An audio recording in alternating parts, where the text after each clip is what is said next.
Okay, just had my first real influencer crisis there. The lav mic wasn't on, so I missed all that commentary. No bother. I'm going to catch you guys up. All I've done in the park to get ready for these sort of 40-yard dash sprint starts is I did 6 warm-ups at 50% and then slowly building up over each rep. I'm varying my stances, and now I'm in my third set or third rep of 90-ish% or what I perceive to be 90%. Some of the gems you missed were that this workout is very time economical. All I had to do was just get out to a field and just kind of get going.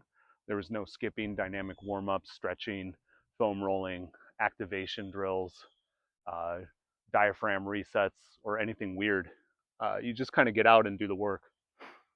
The point I think I was making before was that I think people see Usain Bolt sprint or any internet personality that's a sprinter, and they think their technique needs to look like that in order for them to get any benefit from sprinting.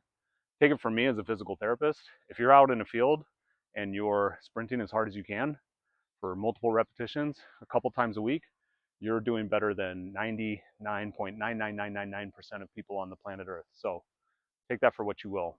You don't need to look like that.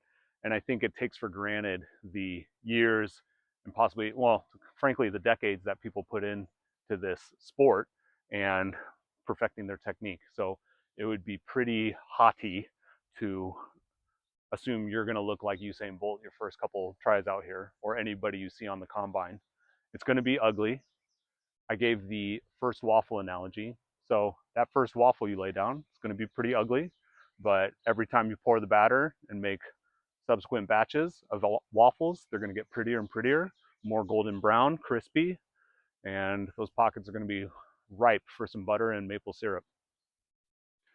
So this is one of our long-standing conversations, is just extend your timelines for whatever you expect in this fitness journey, in this sort of, especially when you have your eyes on performance, because these skilled things just take longer to manifest. Okay, that was a good chat. Let's go right leg in front. Let's get a sprint going. Everything's closer than you think. You are like a knee right behind the toe guy. Your hands right next to each other. That's what I'm talking about. And you're leaning forward. That felt pretty fast. We will check the tape and see what that sensation was all about. If that actually was good technique or a good start, but it felt good. All right, so that was rep number 3. We're gonna do rep number 4 with a left foot start. Only thing I'm gonna focus on this rep is trying to keep my head down in that drive phase. That's it. That's it. That's all there is to say. Okay, and sort of the secret to this, that one that felt fast, was my knee was like right up against my toe. That's just how my body's built. Okay, that's what happens when you compare yourself to like 6'3" giants that are doing the combine or whatever. All right, we're gonna be super narrow, weight a little more evenly distributed between both feet, butt as high as I can get it, lean forward like I'm gonna fall over, drive phase. Okay, so once I get in the starting position, just drive phase. There we go. It doesn't feel right.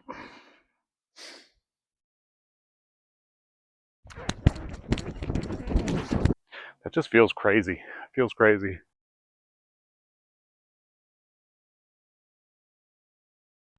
The thing I'm most happy about is basically my walk back. I feel pretty recovered, like I can go again. I don't know how that equates with regenerating your creatine phosphate system and having optimal energy system development for sprinting, but I think all the basketball is helping. I'm just able to recover between reps.